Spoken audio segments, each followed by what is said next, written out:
The result is that by having less skeletal muscle mass, you end up having a higher risk of fall, losing balance, losing stability, increased risk of fractures, and also sarcopenia, which may be the next big thing in the next 25 years as we age. Today, about 20% of people age 60 have sarcopenia.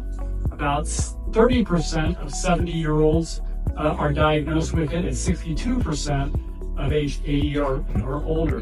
This is just simply less muscle mass inside of your body. I will use myself as an example here because I went back and did an in-body scan right around June 30th or so. I had lost some weight, and sure enough, I found out that my skeletal muscle mass and body fat had changed. And so I realigned some of the things that I was doing for the workout. Didn't do anything different than what's in here. Used stretchy bands, low weights. In 90 days, I changed the percentage of my body fat and skeletal muscle mass by 5%. And that's a significant difference in just about 90 days. So a little goes a long way. What's also important here is that sarcopenia, along with everything else that we talked about today, is largely preventable and also reversible. So no matter where you are in your health journey, it's an opportunity to improve yourself. Now, how many people know their VO2 max score? Not unusual when I ask that question. Good for you. Most people do not know that because your medical professional probably will not ask them. VO2 max is an important metric about how well your body is working. Think of this as a sports car. It doesn't matter whether you have your 1970s Ford Pinto or a 2026 Lamborghini. They both have an engine in it. And that engine requires air and fuel in order to combust and move those wheels. Same thing with your body. It needs oxygen, and it needs your heart and your lung to work in order to push oxygen out to your muscles so that it can actually work properly.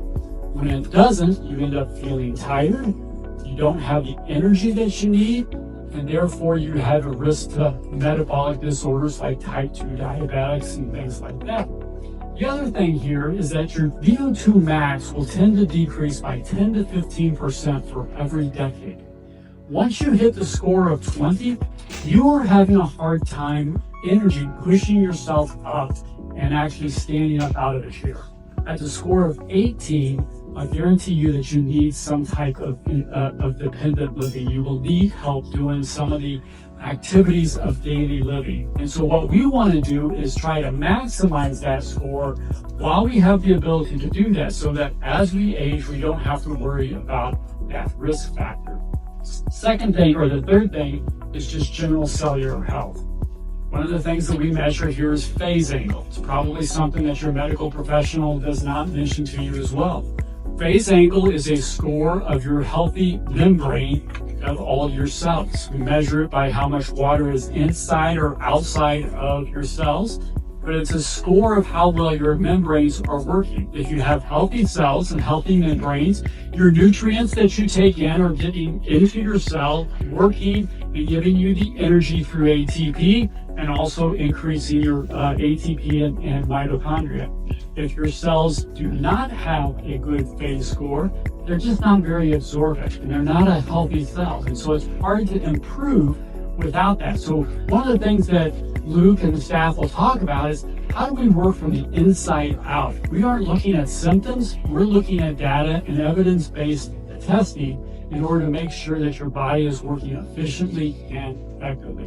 Now, I'm going to turn the program over to Luke, but before I leave, I just want to highlight that this is the only place in Southwest Florida where you can do personal training, working on your skeletal muscle mass, but at the same time have cryotherapy, infrared sauna, red light, halotherapy, negative ions, compressed oxygen, and compression therapy all under one roof.